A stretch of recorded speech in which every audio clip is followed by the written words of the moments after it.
sa mga na-discuss na mga sensitive na bagay. Lord, hiniling po namin, bigyan niyo po kami, Lord, ng discernment at wisdom at ilayin niyo po kami sa distraction ngayong hapon. Salamat, Panginoon. Lahat po ito binabalik namin sa inyong pangalan, sa pangalan ni Jesus. Amen. Get your Bible, sa tayo po ay pumunta sa message.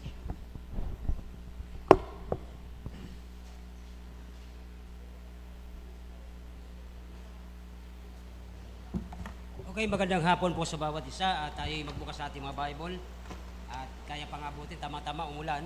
Di bang kayo makakalabas pa? Buksan natin sa John chapter 10 ng inyong mga Bible at ito po ay tungkol sa pangatlo nating pag-aaralan tungkol sa symbols of the Savior. Okay? Isa sa mga simbolo ng Panginoon na ating tagapagligtas ay nakalaan at nakasulat dito sa chapter 10. Okay? So siguro basahin na lang po natin dahil mahaba ito at 18 verses po ito. Okay, 1 to 18 ay basahin na lang natin po 1 to 18 para mas mahaba din. Verse 1 kayo, verse 2 hanggang makarating ng verse 18. Okay, pwede na po mag-umpisa? Verse 1, begin.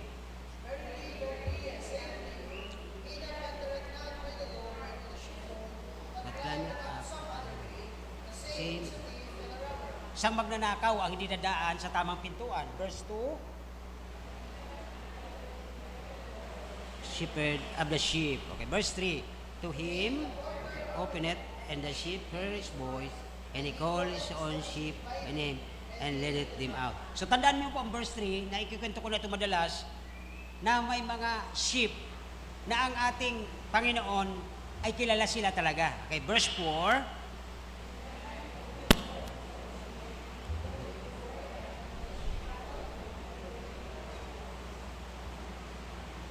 next, verse 5.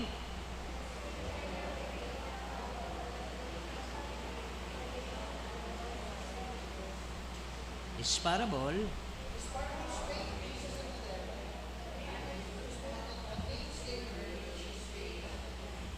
Then said Jesus,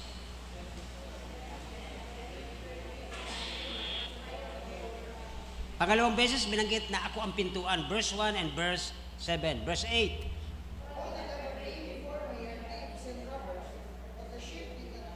Oh, yan po ang totoo. Ano po? Verse 9.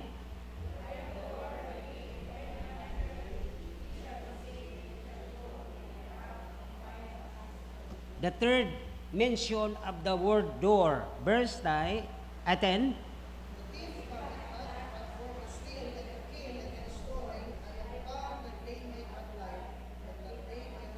Abundantly.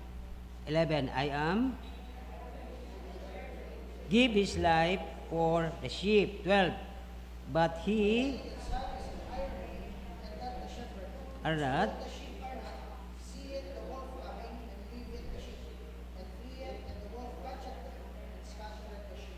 Pangatlong beses din binanggit na may peking pinto, may peking leader, ano po, at peking shepherd. Verse 13.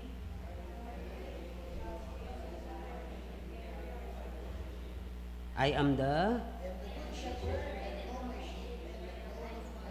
So nagbago po, pag galing sa door, naging shepherd. Okay, medyo nakita niyo po ang pagbabago. Ano? Verse 14.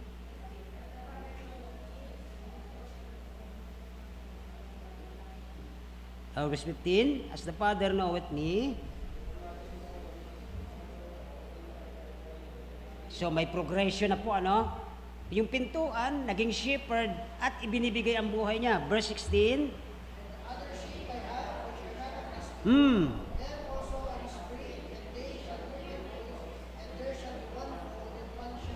So ito po yung mga wala pa sa atin. At tinutukoy dito, yung ating soul winning, pagpapagamit sa Panginoon. Verse 17, therefore,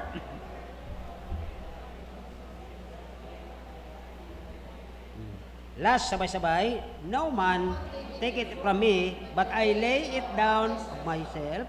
I have power to lay it down, and I have meant, I have received of my Father. Walang sino mang pwedeng kumuha. Okay? So, ito po ay pangmamagatan natin, pag-aaral natin ngayon ng The Good Shepherd. Tayo po ay manalangin. Dakilang Diyos, salamat po sa napakagandang discussion. Higit sa lahat, Panginoon, na marami kaming inputs na tutunan at ang mga kabataan, malaman nila na ang kahalagahan ng magulang na nagpupunta sa school ay mahalaga din. Salamat po sa mga question and answers. Salamat sa mga nag-stay. Salamat po sa mga nagpagamit. Salamat din po na kayo ang aming inaasahan, protection, provision sa amin. Salamat po sa hapong ito. Kayo po, Banal na Espiritu, mag-lead, mag-teach sa amin, mag-guide sa aming pag-uusapan ngayon bilang kayo ang pintuan. Ibigay niyo, Panginoon, ang pinakakailangan naming minerals ngayon na kami lumago bilang isa ito sa mga symbols mo na bilang Panginoon namin, ikaw ang aming pintuan, papasukan, ikaw may-ari sa amin. Maraming salamat po. Kayo po ang maitaas, may pangalan sa pangalan ng Jesus. Amen. Thank you very much po. Okay, so dahil kami binanggit po ditong The Good Shepherd, ay nabanggit po yung Psalms 23. Isang araw mayroong orator, isang magaling na speechman, o kaya isang sabihin na nating taga-media, magaling talaga magsasalita ito, magaling mag-memorize. Ang ganda ng pagka-delivery niya nung Psalms 23. Palakpakan sila. At pagkatapos noon, may pumalit na isang matanda at dahil may edad na ito, at nirecite niya rin ang Psalms 23. The Lord is my shepherd, I shall not want, He leadeth me, make it down, so on and so forth. Alam nyo, kanina nagpalakpakan sila, hiyawan sila kasi ang ganda ng pagka-deliver. Nung pangalawa, yung matanda, hindi man maganda yung pagka-deliver na dahil po siya ay isang matatag na sa Panginoon. Pagkatapos siya magsalita, yung mga tao nagluhuran at nanalangin. So walang tanong doon sa bakit nga kanina nung nagsasalita ka, sir, ang ganda ng pronunciation mo, ang ganda ng delivery mo, pero mga tao nagpalakpakan, hiyawan sila. Bakit pagdating dito sa matanda, maliban na hindi man gaanong maganda yung delivery niya kasi matanda na, bakit yung mga tao parang nagluhuran sila?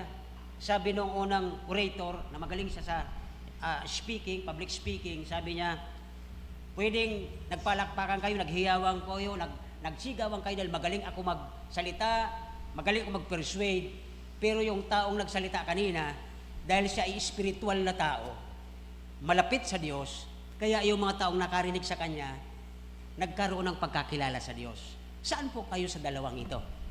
Bilang tayo ay pumasok sa the same nakasunduan, nakilala nating mga makasalanan tayo, nakilala natin tayo po ay kailangan ng Savior, kailangan natin pinto ang papasukan. At ang binanggit po dyan sa unang-unang verse na maraming, sabi niya, I say unto you, he that entered not by the door, hindi pumasok sa katotohanan ng kaligtasan.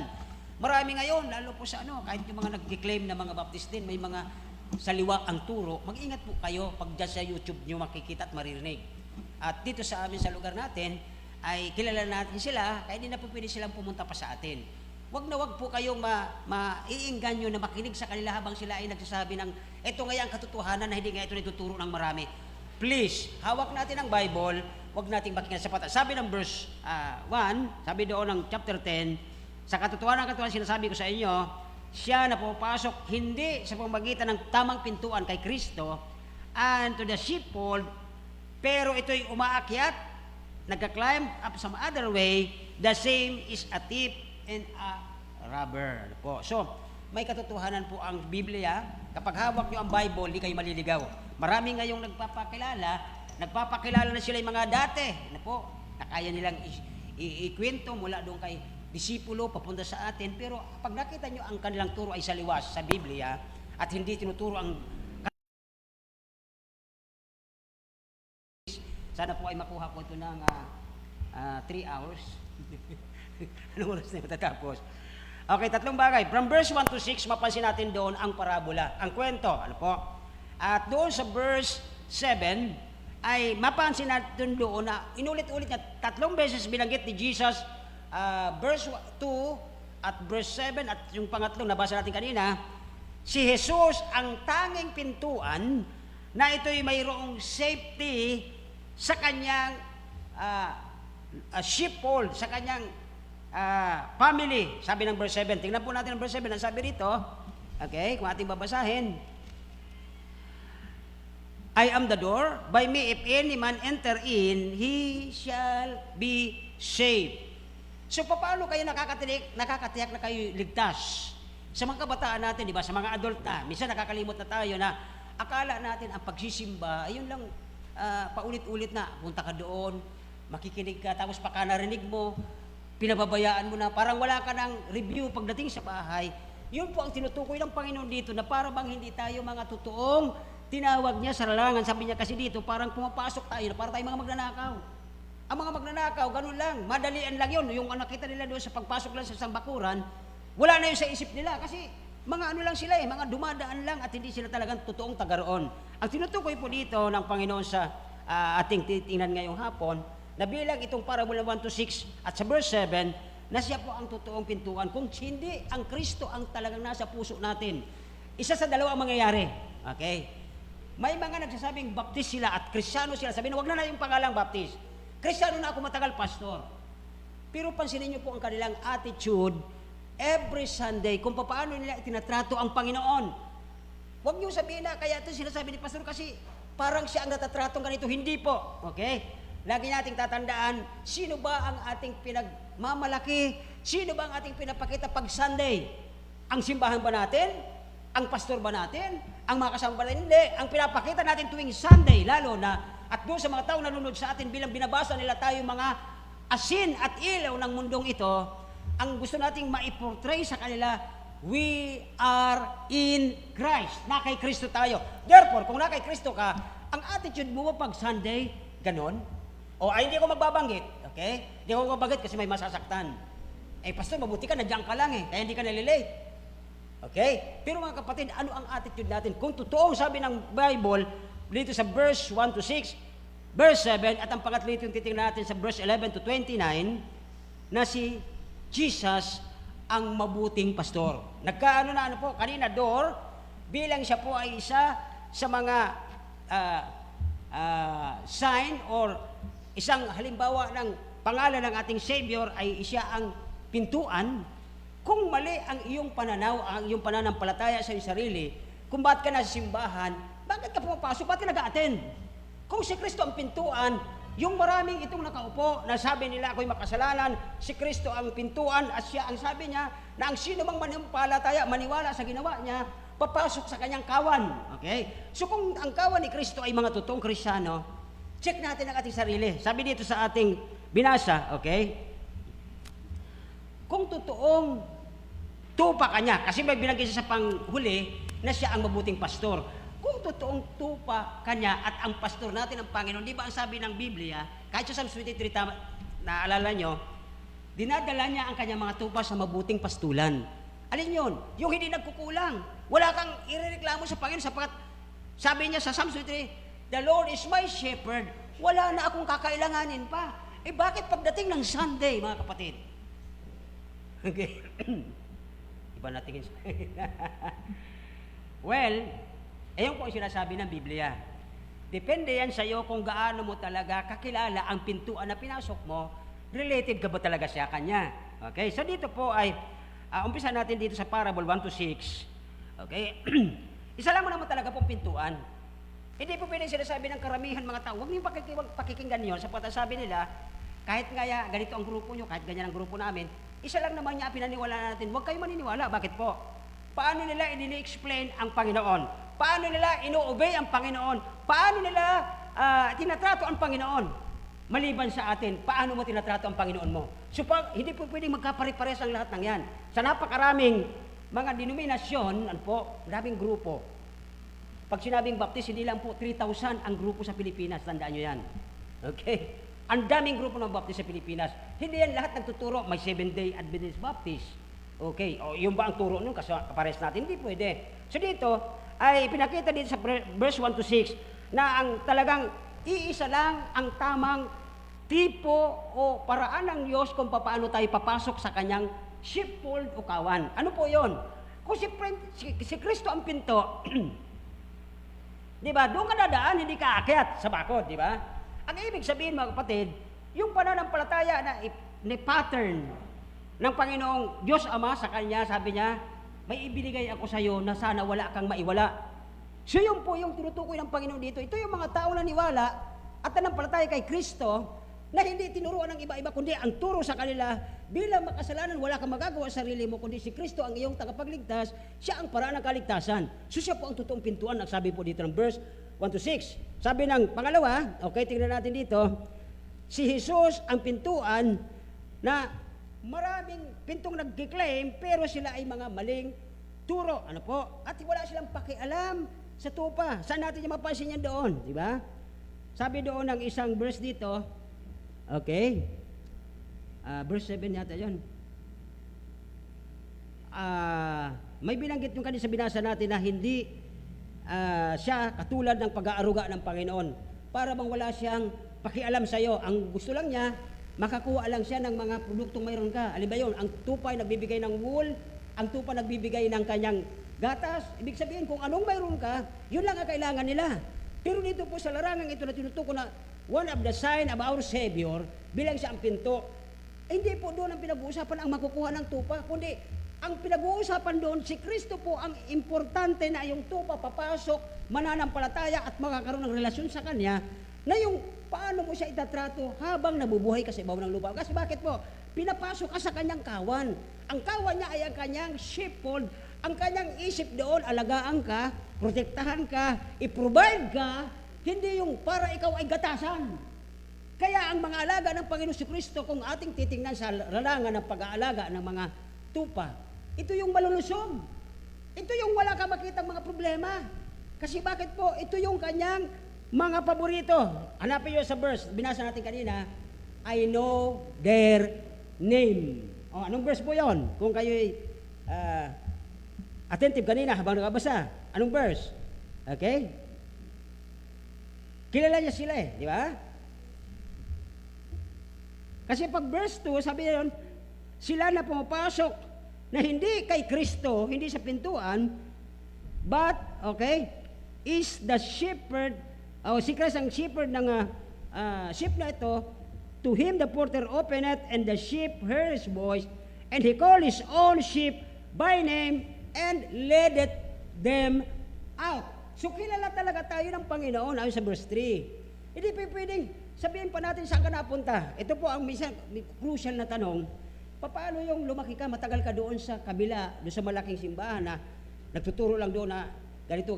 Pero alam niyo kung talagang totoong ikaw ay isa sa mga tupa ng Panginoon, lalabas at lalabas ka doon, hahanap ka ng totoong nagtuturo, sapagkat ang tupa, pag yan po ay nagugutom, hahanap yan ang pinakamasarap na damo para siya ay lumago, para sa kanyang sarili. Hindi po siya katulad ng iba na patalon-talon, hanap ng iba-ibang delicacies, sapagkat ang sabi ng verse natin, na kilala ng Panginoon ang kanyang mga tupa. Lalo na po doon sa may verse 28 dyan, di ba? I know her name, their name. Ano po? My sheep hear, and I know them. So yun po ang katotohanan. Kaya wag po tayong madadala pag ang ating mga kakilalang, mga sabing Kristiyano sila, ay minsan, napapansin ninyo na umaalis. Huwag na kayong sasama. Alam niyo ibig sabihin nito? Hindi siya pumasok sa tamang pinto. Hindi pananampalataya ang kanyang pinuntahan doon, kundi ang kanyang sariling hinahanap na delicacy. Ikot sila ng ikot hanggat hindi nila natatagpuan ang gusto nila, hindi yan titigil. Kaibahan sa atin na tayo yung mga malalapit sa Panginoon, tayo yung mga may paboritong pangalan sa Kanya, I know my sheep, and pag nagsalita siya, kilala natin ang tinig ng ating pastor. So yun po. Pangalawa, dahil sa ang pintuan and all the other false teachers are care not. Hindi po sila nag-aaruga, wala silang pakialam sa kanilang mga tupa. At kanina si kapatid natin ay nagpaalam dahil aalis sila. Doon ko nakita, na-appreciate ko po yung matanda na ito, na sa tagal na niya, kay Pastor Daria pa po yan, at diyan sa akin na ministry ay nakakilala. Nung araw, minsan di napaalam. Pero ngayon nakita ko nagpaalam. Anong ibig sabihin? Nag-grow na po siya. Okay? So ibig sabihin mga kapatid, doon sa ating mga pagpupunta simbahan, ang ating focus doon, yung nagtawag sa atin, yung Panginoon na ating pintuan, hindi po kung sinong Pilato at sinong tao na ditong magaling na nagpipersuade sa iyo na ito po ang nais ng Biblia na makilala natin kung sino talaga ang totoong pintuan pagpasok sa kaharian ng Panginoon. Okay, so dito na po tayo sa verse 7. Okay? Maaga pa naman pala eh. Alas 5 pa lang. Kasi dyan, alas 6 na. Okay, verse 7. Doon na po tayo sa verse 7. Okay? Kung iatas na sa verse 6, ang sabi niya dyan, this parable speak Jesus unto them, but they understood, ano sabi? Not. Bakit hindi na maunawaan? What things they were which He spake unto them. Yung mga bagay na sinasabi ng Panginoon, hindi na maunawaan. Pero mo, tao si Kristo, papasok ka, pintuan, ano yun? Yun po ay pananampalataya at pagtitiwala ng lubos sa Panginoon na anuman mangyari sa Kanya, kung talagang naniniwala kay Kristo, siya po ang may safety doon sa loob ng Kanyang fold. Ano po, sabi dito, ay si Panginoong Jesucristo lamang ang pintuan, and there is safety, may kaligtasan, mayroong safety sa loob. Naalala niyo po yung minsan, ito yung naulit-ulit kong banggitin, nung si Peter, di ba, nagkaroon ng bagyo, at nakita niya ang Panginoon naglalakad sa ibabaw ng tubig, di ba? At sabi niya, Panginoon, ikaw pala yan. Pwede ba ako lumakad sa ibabaw ng tubig? Alam ni Pedro bilang mangingisda, malalim yung lugar na yon. Okay? Alam niya na kung siya lalakad doon, pwede siyang lumubog. Pero dahil kilala niya ang Kristo, ang pinto, ang kanyang pinanampalataya, na ito ay may relasyon sa kanya, ang sabi ng Panginoon, ay ikaw pa, sige, lumakad ka kasi pwede dahil nandito ako. Mga kapatid, ngayong hapon, ito ang isang malaking tanong. Sa pagkakaroon pa ng mga problema o anumang sitwasyon, makalagayan nyo ngayon, ganun pa rin ba ang pananiwala natin sa Panginoong si Kristo, na kaya niya kahit anong sitwasyon, kahit lulubog ka, kahit mawawalan ka, kahit iwanan ka, pag sinabi ng Panginoon, tumuloy ka, tutuloy ka pa ba? Kaya dito po natin maintindihan mga kapatid, di ba? Isa sa dahilan kung bakit mali ang pagkakaalam ng ating mga kasamahan dati na mawala na sa ngayon, bakit po? Sabi ni Peter, nag-isip siya kung bumubog ako, dagat ito malalim ito Nag-iisip din siya noon, tao lang din naman yun Pero dahil may nangako sa kanya na alam niya na ito ang kanyang teacher, ang kanyang pastor, ang kanyang savior, nagtiwala siya, tumuloy siya. Sa ngayong hapon po ang pinapakita sa atin ng verse, ayon sa ating pagsisiyasat ngayong hapon, mga kapatid, kung sakaling may mangyari sa ating mas malala, bukas, next week, next month, next year, tutuloy pa rin ba tayo sa pagtitiwala sa ating Panginoon na ating tinanggap bilang pinto natin? Okay, so, dumating na po yung punto na isinausaw na ni Peter yung kanyang paa. Naalala ko na naman ulit, doon sa pagtawid nila sa Jordan River, may pasan-pasan ng 4 na priest ng, ano yon, Ark of the Covenant, di ba? Alam niyo po ba na yung nagpapasan sa unahan na 2, hindi imposible na magkaroon sila ng duda. Alam nila malalim ang Jordan River kasi rumaragasa ang tubig doon. Piruin mo, dahil lang sa dala nila ang pananampalataya nila kanilang pinaniniwalaan mula sa kanilang ninuno na nandoon ang salita ng Diyos, ang 10 utos at tungkol ni Aaron, ang pangako ng Diyos, ang protection, ang provision ng Diyos nandoon. Alam niyo yun siguro kung nasa unahan, sasabihin niya, naku, alam ko rumaragasa, malalim to at baka pag tumutong ko, iaaron kami. Pwede mag-isip sila doon. Pero alam niyo, dahil po sa Old Testament pa lang ipinakita na ang pananampalataya ng Old Testament people na tayo po ay the same na minsan tinanong ang isang dalubhasa, ano ang pagkakaiba ng kaligtasan sa Old Testament sa New Testament? Alam niyo po ang pagkaibahan ng kaligtasan doon at kaligtasan natin ngayon? Alam niyo hindi? Okay. I-reviewin niyo. Ang kaligtasan noon at ngayon, si Abraham ay pinawalang sala dahil sa grasya ng Diyos. At ngayon, tayo naman na makasalanan sa panahon natin, isang makasalanan na hindi natin kayang iligtas sa ating sarili, pinawalang sala dahil sa grasya ng Diyos. The same grace noon at ngayon is the same salvation na ang sign ng Panginoon isang pintuan na pag naniwala ka sa Kanya, may safety ka sa Kanyang simbahan. Yung po ang pagkakaiba. Huwag sabihin na, nung araw naturo sa akin noon sa, nag-uumpisa ako sa Bible College, doon kasi sa Old Testament, simbahan din yun kasi grupo din ng tao nakakatipon in the wilderness. Pero ngayon natindahan na natin the same grace na in-apply ng Diyos sa makasalanang Israel at makasalanang mga Gentile na katulad natin, the same grace, the same door, the same Jesus, the same na tagapagligtas, ay dapat yun ang ating itrato ng maayos every Sunday. Kilala nyo, si Panginoon, I am the 7 I ams. And by the way, mag-recite kayo tig-3 7 I ams ng Panginoon. Tag-isa muna. Dito, isa sa I am ng Panginoon, I am the... Okay, dito, I am the... dito, pangalawa. life. Ano na? O, resurrection, pwede. Pang-apat. Door, okay, ano na? Sunod? Okay, at last, isa. I am the good shepherd. Okay, so basta pito yun. Now, alam natin na maraming sinabi ang Panginoon, I am. Pero ito ang problema. Ang sabi niya, doon tayo sa kanya pumasok. Kasi tinanggap natin siya, tinanggap rin niya tayo. At tayo ay mga kayamanan niya. Tayo ang kanyang heir, ang kanyang mana.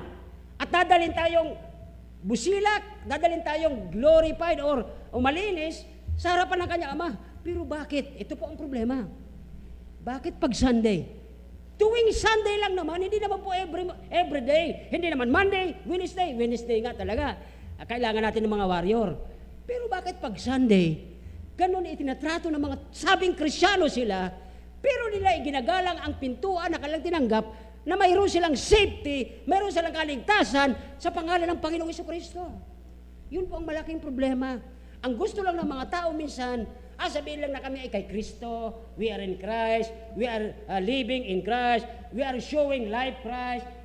Puro lang gusto nila ganon. Ang kanilang identification ang gusto nilang i-boast, pero hindi man lang natutuwa ang Diyos, wala man lang nasasabi ang Panginoon na natutuwa siya sa ginagawa natin. Bakit po? Pag-aralan natin ang ating buhay every Sunday. Kung magbibanggit ako isa-isa, magagalit kayo eh. Bakit, Pastor? Volunteer tayo lahat? Yes! Lahat tayo dito volunteer dahil pintuan ng Panginoon. Tinawag tayo sa kanyang grasya. Kaya nga minsan mga kapatid ay naghihintay ako isang araw na may narinig ako nung araw sa nasa college pa, sa Bible College. Karamihan daw sa mga nagpapastor kasi walang magawa. Grabe, no? Walang hanap buhay.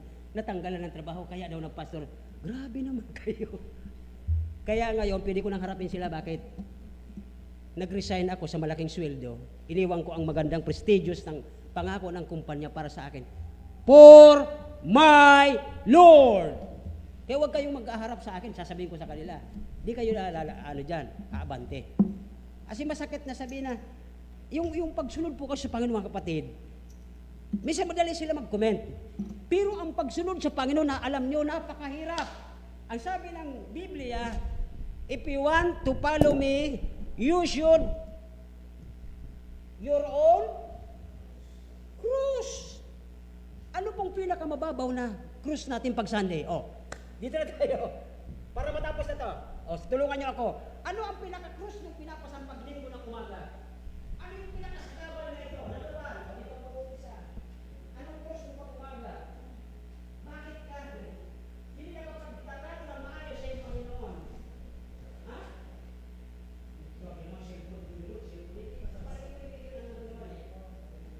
Lalo pa kung umuulan. Ha? Ano po? Ha? Nakita niyo yun? Isa pa to. Di ba? Number one na itinatrato mo ang Diyos na para, tapos sabi mo, shepherd mo siya. Tapos yung umulan lang ng konti, konting lamig lang. Mamaya na. Tapos darating ka sa school, sa Sunday school. Ang ito naiulit-ulit ko sa inyo, sigurado sa ulado nito. Pag maraming umaattend sa Sunday school, sino ang sikat? Sino ang sikat? Pag maraming umaattend sa Sunday school, sino ang sikat? Sino ang popular? Pag marami sa Sunday school umaattend, ano yun? Alam niyo yun, ulit-ulit kan dito. Pangalawa, pag sa hapon maraming umaattend, sino ang sikat? Sino ang popular pag hapon? Ang daming umaattend, sino? Wala, okay, may kakasagot pa. Nakalimutan nyo na. Pangatlo, pag ang daming umaattend pag prayer meeting, sino ang sikat? Ha? Sino? Ang Panginoon dapat. Pero, kaya na naman eh. Inubutuloy ako eh. Tapos sasabihin mo, the Lord is my shepherd. One of the sign of my Savior is, He is the door. Pero bakit yung pagbukas mo ng pintuan, ayoko na ituloy. Diba? Pagbukas mo ng pintuan, Ikaw na lang pala nasa labas, lahat pala nasa loob na. Okay ba yon? Di ba? So yun po ang isa sa dahilan bakit ang daming nagkiklaim pero wala sa tamang lugar ng kanilang claim. Kaya dito po, ang sabi ng verse 7, ang mga Hudyo, okay, did not see Jesus as a good shepherd. Bakit po? Hindi sila naniniwala. Sabi nila, anak ni Joseph, anak ni Mary. Tapos sasabihin mo, Savior ka. Kaya po ang mga Hudyo, blessing natin, tinalikuran sila ng Diyos doon sa kanilang katigasan ng ulo yon, ibinaling ng kanyang ulo sa atin dahil sa grasya. Hindi siya nakita mabuti sa atin. Yan po ang ating Panginoon, napakabuti niya. Pero anong sinusukli natin? Ladies and gentlemen, kanina ang ganda na mga dinidiscuss. Totoo yun, kasi mga tao lang yan eh. Pero the best siguro, pag ang Diyos natin nalulugod at natutuwa siya, kung paano natin siya ipine-present sa ating buhay. At pangalawa, sa panahon ngayon, ang daming mga robbers, daming mga thieves na gustong turuan ng mga taong lumayo sa Panginoon. Siguro isa na dito ay magulang. Bakit pastor na dapat magulang dyan? Yung magulang nagkiklaim na kilala si Jesus, nagkiklaim siyang humingi ng tawad, nagbago ng buhay. Pero tingnan mo, yung mga anak nila, kung paano niyang itinatrato ang Diyos pag Sunday, hindi nga siya umaattend eh. Anak, kayo na lang. O, pag-aralan yung maigi kung kayo ang Panginoon. Di ba? Pero hindi yan ang pinag-uusapan natin yan. Ang Diyos po ay mahabagin. Siya po ay punong-puno ng grasya para sa atin na mga matitigas yung ulo. Ang punto lang natin dito, kung ang Panginoon ang ating ginagalang bilang naggumawa ng lahat para sa ating kaligtasan, okay, nararapat lang naman din po dito sa ating pangalawa, nasabi dito, na para bang nakikita tayo ng ating mga kapamilya na tayo mismo yung mga nagtuturo ng mali sa kanila. Ang tawag ng Panginoon doon sa verse 1 at verse 2 ay mga magnanakaw, hindi dumadaan sa tamang pinto. Bakit po? Ang nakikita sa atin ng ating mga anak, yung ating karakter na taliwas sa sinasabi natin na tayo ay may Diyos, na tayo ay kay Kristo, na tayo ay we are in Christ, the hope of glory. Ano ang hope ng glory sa atin kung ganun ang ating attitude? Lalo Sunday. Kaya po nakakahiya. Sabihin man natin ang totoo at pag-aralan man natin ang totoo. Sinasabi nila, ang mga Hudyo ngani, mga kapatid, ang mga Hudyong ito, ang sabi nila, hindi man yan a good shepherd kasi anak lang yan ni Mary. The same with the parent, yung mga magulang na minsan nakikita ng kanilang mga anak na hindi nila nairespeto ng tama ang Diyos na nagdusa doon para baguhin ka, linisin ka, iligtas ka, at protektahan ka. Nakikita ito ng mga bata ngayon, kaya ang mga bata ay sobrang tatalino. Ay, kung si mama nga, kung si papa nga, ganun itrato ang Diyos, how much we? Yun po ang ipakita natin sa next generation, magiging apo man yan, pamangkin mo yan, o tao lang dyan sa labas, ipakita natin na talagang totoong si Kristo ang ating shepherd, ang ating pintuan ng ating pananampalataya. Ari nawa, ay may nakuha po tayo dyan. Next po tayo, number 3. Bilisan na natin. yung pagdinig kasi doon sa words of the gospel or the shepherd, saan po ba natin maririnig at makikita ang words of the shepherd? Nasaan po siya? Nakipastor? Nasaan? Nasaan po ang words of the shepherd? Nasa kamay niyo eh. Wala naman po sa pastor. Nasa inyo yan.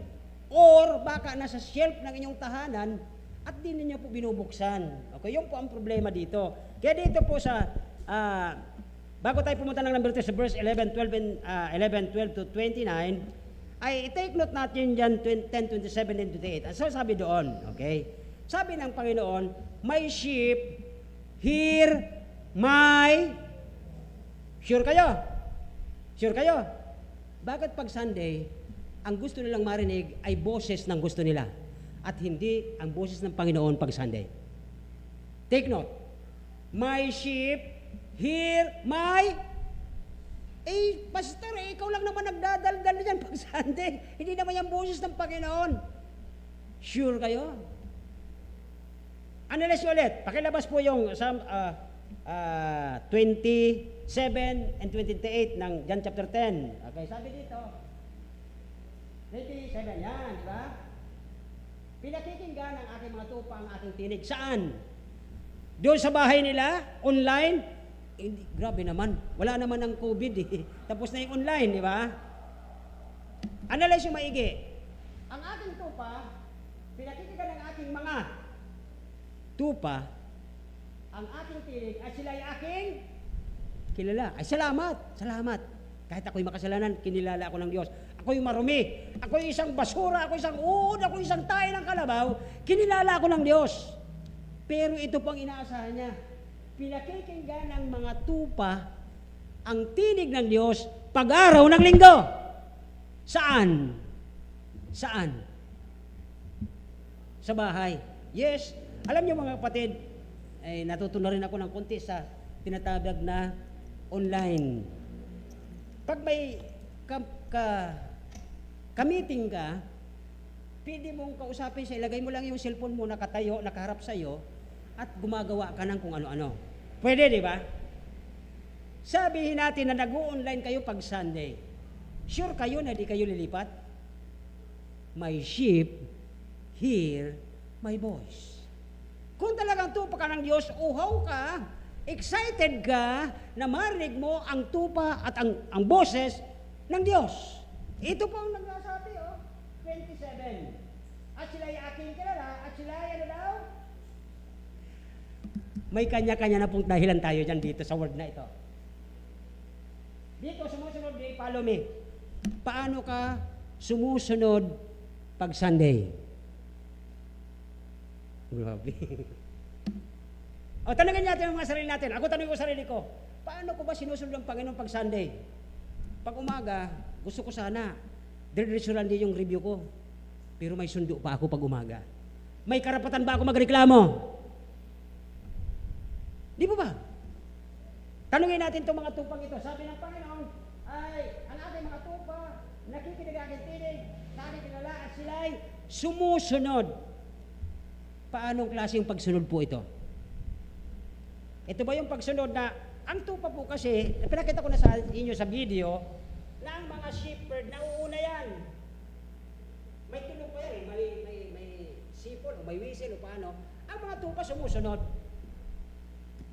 And how, pagdating ng panahon, pagdating ng Sunday ng umaga, ang tanong, are we all following what the Word of God says? Nasusunod ba natin lahat yung pagpapalo na ito tuwing Sunday? Hindi. Bakit? Ang dami nating excuses. Excuses. Ano nga yung mani? Attorney, di ba? Excuses. Pag Sunday, masakit ang ulo. Pastor, di ako attend. Sakit ang ulo ko, may migraine. Pagdating ng Lunes, ang pasok niya ay alas 8, alas 6 pa lang nasa biyahe na. Kahit masakit ang ulo.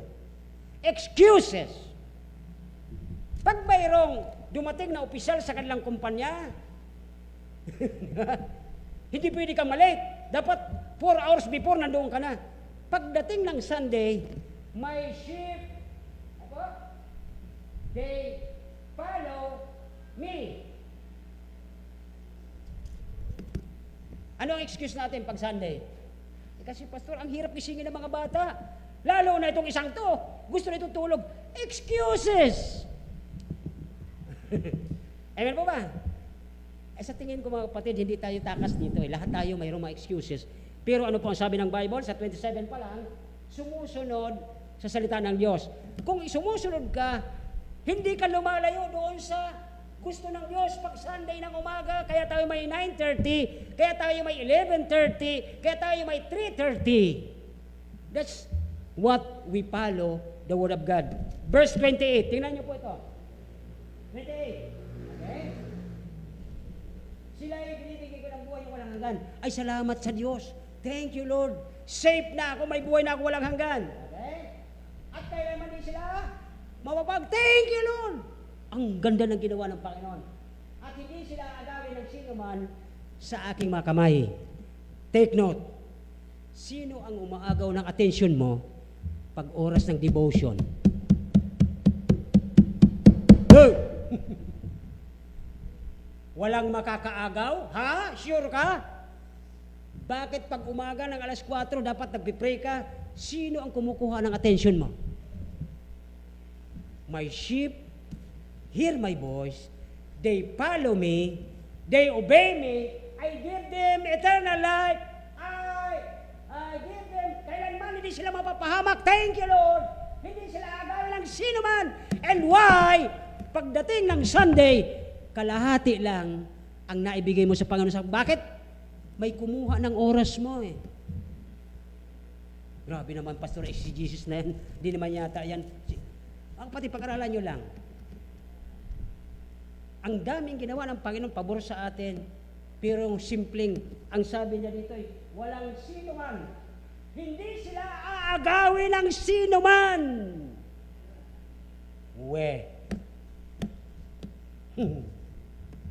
Totoo, hindi tayo naaagaw. Pag-aralan nyo mga kapatid. Masakit lang pakinggan kasi parang nagpipreach ako parang tatay na eh. Hindi na po yung Word of God eh. Kung hindi talaga tayo naaagaw ng sino man sa kamay ng Diyos, why dumarating ka tapos na ang Sunday School? Tama hindi? So may umagaw ng attention mo. Please, huwag kayo magagalit sa akin. I'm just trying na ganun ang pagkakaintindi ko sa word na ito eh. Sila'y binibigyan ko ng buhay na walang hanggan. Thank you, Lord! Mayroon na akong eternal life. At kaya naman hindi sila mapapahamak. Thank you, Lord! Kahit minsan, buti nga sa iyo, kahit minsan wala ako pag Wednesday. Amen! Grabe naman yung pastor. Nandyan ba yan? Simpleng analyzation lang po. Okay? Yung mapapahamak, hindi sila agawin ng sino man. Kaya dito mga kapatid, last. Ay, salamat. Tapos na si pastor. Okay. Verse 11. Mas mahaba tuloy ito eh. Verse 11 eh. Okay. Bakit nasa Acts na to? John chapter 10. Yan. Verse 11. Sabi niya rito, siya ang mabuting pastor. The good shepherd giveth his life for his sheep, di ba? Salamat po sa mga nagbigay ng oras kanina sa pagtuturo. Lumago kami, madami ko nalaman. Thank you doon sa dalawang ladies na sabi ni Ara sa akin sa tabi ko, paano ba yung sinasabi lang tone? Sabi niya, anong kulay sa'yo, Pastor? Green. Pwede mo rin yan, Pastor, malaman kung anong babagay sa yung kulay ng damit. Wow! Di ba? Tama, di ba? Tama sila eh. Si Ate Aray. Tama sila eh. Ito naman ang tanong ko sa inyo. Oh, para patas tayo. May natutunan ako, may matutunan din kayo ngayong hapon. Ako ang mabuting pastor. Sabi ng Panginoon, ibinigay ng mabuting pastor sa kanyang buhay para sa mga tupa. Ano naman ang ibibigay natin dahil may nalaman na tayo? Ano naman ang isusukli, ibibigay natin? Hindi naman natin kayang suklian ang ginawang yan. Hindi mo kayang suklian ang walang hanggang buhay. Hindi mo kayang suklian ang yung buhay na kapalit. Palit buhay, di ba? Hindi mo kayang suklian. Ang punto natin, ano man lang ang mairerender, maibibigay mo sa para bang pampalubag, Lord, salamat po sa ginawa mo. Anong klaseng serbisyo ang isusukli mo sa Panginoon mo sa sinasabi niya dito sa verse na ito? Verse 11 pa lang po yan. Kaya siguro gawin na lang natin assignment susunod. Okay? Verse 12. Sabi doon, but he that is an hireling, doon tayo tatamaan ito. Pag-isipan natin, sabi ng verse 12, siya na isang bayaran and not the shepherd whose own the sheep are not, okay, di siya pag-aari ang tupa, since the wolf coming, aba, kapag nakita niyang may problema yung tao, iniiwanan niya, hindi niya pinagpipray, hindi niya sinasabihan at tinuturuan. Yan po yung mga bayaran na mga shepherd. Okay, sabi niya dito, and fled and wolf catch them and scattered the sheep. Kawawa nga sila eh. Kaya mga kapatid, habang tayo po nasa tama pang katinuan, may I use the word, tama pang spiritual na kalagayan, suklian natin ang ginawa ng Diyos sa lahat sa ating buhay. Ang ganda nitong mga verses na ito, okay? Kasi ang word dyan sa Tagalog, upahan eh. Hireling sa English, yan po. Hindi pastor, hindi ganyan ang ating Panginoon. Kaya suklian natin ang Panginoon natin. Alam niyo po ba mga kapatid na ang Panginoon na hindi katulad ng kaisipan nating pikon, na kahit wala ka, sa kanyang sinapupunan, sa kanyang grupo, sa kanyang fold, nandoon pa rin ang kanyang pangako, I will deliver thee. I will fight for you. Sabi ni Isaiah, I will give thee strength. Lahat ng pangako, ginagawa pa rin ng Diyos. Bakit po? Ang proof nandito, nandiyan kayo at nandito ako. Ang dami nating problema sa katawan, pero nandito pa rin tayo. Yun po ang isang bagay na ang Diyos ay dapat nating suklian at pasalamatan sa kanyang pagiging pintuan sa atin, na siya po ay lahat ginawa niya. Pinalit niya ang buhay niya para sa atin. Sukat na yon, sapat na yon, para bigyan natin ng magandang serbisyo ang nagligtas sa atin. Okay, ganito po, from verse 11 na ito, ay lahat ba ng shepherd mabuti? Sabi nila. Pero sabi ko sa inyo, lahat tayo dito yung mga tao lang nakakasala, ang aking office lang ay mataas ng konti, pero lahat tayo ay under the shepherd ng Panginoon, ay hindi tayo kailangan na kapag may problema ang isa, mag-iwanan, kundi tayo po ay nakakasama.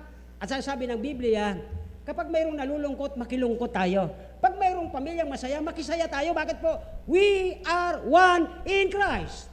Yun po ang totoo dito eh. Okay? At dito po sa pangalawa, the good shepherd give his life for the sheep, 11 to 18. At ang isang totoong tupa, hindi gagawa niya na ipapalit buhay niya doon sa kanyang alaga. Hindi eh. And which is, nakikita niyo kayo sa YouTube, laganap na eh. Na kumbaga yung leader nila, ang ginagawa, pamalit nila doon sa kanilang mga membro. Mali yun eh. Sapagkat ang tupa ng Diyos ay hindi namin pag-aari. Yun po ang lagi niyong tatandaan. Kami po'y tagapakain lang. Ano mang nasabi naming masama, pangit, mabuti, ang Diyos po pinahintulutan yan para matuto kayo. Di ba ang isang tupa pagka kumakain siya ng plastic, masasaktan ng ngipin noon, hahanap yun ng malambot. Yun po ang ating sistema pag tayo po ay isang Kristiyano na hindi na tayo nagbubusog sa ating naririnig, naghahanap ka na sa pamamagitan ng salita ng Diyos, hindi doon sa ibang bahay. Sapagkat ang hinahanap mo doon, pag doon ka sa ibang simbahan pupunta, ang hinahanap mo ay delicacy. Pag delicacy, yan ay flesh, yan ay gusto ng laman mo kasi gusto mo doon, kasi medyo maganda roon, ayan ay laman ang nangunguna sa iyo. Pero kung naghahanap ka ng talagang paglago ng spiritual na buhay mo, dyan mismo sa iyong sariling tahanan, sa sarili mong simbahan, doon ka lalago sa pamamagitan ng salita ng Diyos, babasahin mo ito thoroughly, at titingnan mo itong mga verses na itong pinangako ng Panginoon, at doon mo maunawaan, Lord, thank you as my shepherd. Salamat lang na may mga tao pong iniligay ang Panginoon, pero hindi sila ang talagang totoong may-ari sa atin. Yan dito po sa verse 11, the good shepherd gives his life for sheep. 19 to 29, sabi ng verse 19, okay, nabasa natin kanina, there was, verse 19 to 29, sabi ng 19, there was a division therefore again among the Jews in this saying, and many of them said, he that an evil and mad, and why hear ye him? Tingnan niyo po ito. Yung mismong mga gusto niyang alagaan ng mga Hudyo, akala sa demonyo siya, di ba? Kasi makapangyarihan ng Panginoon. Wala talaga silang pananampalataya. You know what? Ang pananampalataya nagmumula sa itaas, galing sa Panginoon, ibinigay sa isang tao na hindi siya pwedeng manimpalataya o maniwala sa anuman kung hindi siya binigyan ng grasya na magkaroon ng kaunawaan sa pananampalataya. Hindi po katulad ng maraming turo ngayon na bago daw pinapasimulaan nila na bago pa ang mundo lalangin, alam na ng Diyos, kilala na tayo. Sabi nila, ay nagagalit sila dahil ang mga doktrina ng grace ay kailangan muna daw nagisingin ng patay, ang patay gisingin muna bago mananampalataya. Ito totoo naman eh. Saan ka nakakita ang patay na nagkaroon ng pananampalataya? Di ba? So dito ay tinutukoy dito, nung binigyan tayo ng eternal na buhay ng Panginoon, sabi ng Romans 8, before pa, kilala na tayo ng Diyos, ipinaglilihi pa lang tayo ng nanay natin, kilala na niya tayo eh, dahil tayo ay kanyang mga tupa at kanyang mga sariling anak. Kaya dito po sa verse 30 to 40, ay mapansin natin dito, that Jesus is the Father. Paano nangyari? Sabi mga niya, I and my Father are one. So therefore, yung nagbigay sa atin ng eternal life, yung nagbigay sa atin ng kaligtasan, the same, the God the Father and Jesus Christ is the same God with three person. Okay, may kanya-kanya po silang ginawa sa ating kaligtasan. Una, ang Panginoon na plano, kasi hindi po yun magagawa doon, na nung nagkaroon po ng pagkakasala sa iba't Adan, di ba? Nagkaroon na po doon ng salvation kaagad. Ano pong pinapakita doon salvation doon sa mag-asawang nagkasala? Wala pa ang grace noon, nandun pa sa Old Testament. Di ba nagpatay ang Diyos ng isang tupa, kinuha niya yung balat, at tinakip sa hubad na mag-asawa. Anong tawag doon? The doctrine of? Anong doctrine yun? Pinagtakpan. Palit, di ba? Pinagpalitan. Sapagat ang Diyos ang gumawa ng kaligtasan na mag-asawa. Bakit po? Mamamatay sila sa lamig. Nakahubad sila eh. Di ba? Kaya doon pa lang sa panahon na yon ng innocence, mayroon na pong doctrine of grace ng kaligtasan. Nagpatay ang Diyos, nagpalit siya. Palit buhay yung tupa doon, kawawa di ba? Pinatay siya para makuha yung balat, para mapagtakpan ang kasalanan ni Eva at Adan. Doon pa lang sa Old Testament, mayroon na pong grace. Salamat sa Diyos ngayon na ating pinag-aralan po ang John chapter 10 bilang siya ang pintuan, yung pananampalataya natin, pinaniwalaan si Kristo, ang kaligtasan, napagtayo na ng palataya sa Kanya at anak niya tayo may buhay na walang hanggan, aalagaan. Pero ano pong binabalik natin sa Diyos? Anong tinatrato natin sa Kanya? Inaagawan tayo o inaagaw tayo sa Kanya sa tamang oras nang dapat nagsiservisyo tayo sa Kanya. Sana mga kapatid, huwag niyo pong itong imasamain na para bang pinipersonal ko kayo. Yan po ang nakita ko dito nung aking review ito. Matagal na po itong John chapter 10 na ito para sa atin. Po. Kaya lang, dito po bilang siya ang ating pintuan, pag sinabing pintuan, ito po yung talagang entrance ng kaligtasan. Wala na pong iba. Hindi ang baptist na ito, hindi ang pamilya namin, kundi si Kristo po ang ating paniniwalaan dito. Kaya dito po, sa ating conclusion, okay, sabi niya doon sa 30, okay, I and your Father are one, at least, yung kinuha ng Ama, tayo yon, ibinigay kay Kristo, ayon sa John chapter 7, sabi niya, wala siyang naiwala kahit isa. Pastor, sabi niyo kanina, naaagaw sila at naisuswave sila, nailalayo sila sa plano at kalooban ng Diyos. Kasi ginusto nila. Naalala niyo sa iba't Adan, hindi man dapat sila magkakasala doon Kasi may batas na, may Bible na nga Sabi nung ahas, anong sabi sa inyo? Hindi, kasi pag kinain daw namin, mamamatay kami. Alam niyo ginawa ng mag-asawa? Naging rebelde. Hindi nakinig sa salita ng Diyos, hindi binigyan ng bigat ang salita ng Diyos. Kumbaga, matigas ang ulo, ginawa talaga nila ang gusto nila, kaya sila nagkasala. Pwede naman sanang talikuran nyo kasi may batas, may Bible. Pero anong ginagawa natin? Binabaliwala natin ang salita ng Diyos. Young people, adults, ito po ang mensahe ngayong hapon. Kung si Kristo ang pintuan mo, may nakikita ba sa iyong pagsunod sa Kanya? May nakikita ba sa iyong tamang pagserbisyo sa Kanya? Binigyan ka ng buhay, niligtas ka niya, at hindi ka na mapapahamak. Pero ang sinusukli natin, sana po matauhan tayo, bago siya bumalik sa pangalawang pagkakataon, sana po abutan tayo na nasa kainitan ng pananampalataya. Hindi sa kalamigan. Para kasing lumalabas na ano na lang mga taga Zimbabwe. Zimbabwe. Parang Zimbabwe. Diba? Ganun ang buhay natin. Kaya kung totoong Kristiyano ka ngayong gabi, sana po ito ang maging ninyo, project sa Panginoon. Lahat ginawa mo. Dinurog ka doon para gumaling ako. Namatay ka sa krus para mabuhay ako. Lord, sana naman, kahit hindi kayang suklian, Lord, sana magantihan ko lang ng konti lang ang ginawa mo sa akin.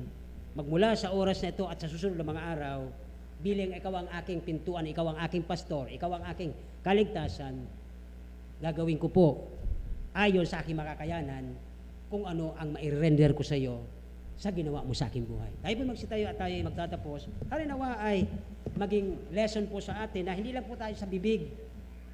Hindi lang sa bibig na tayo Kristiyano, kundi tayo po ay mapakita natin sa pagkilos, sa paggawa, at sa pagsasalita na totoong ang Panginoon ang ating shepherd at ang ating pintuan ng ating kaligtasan.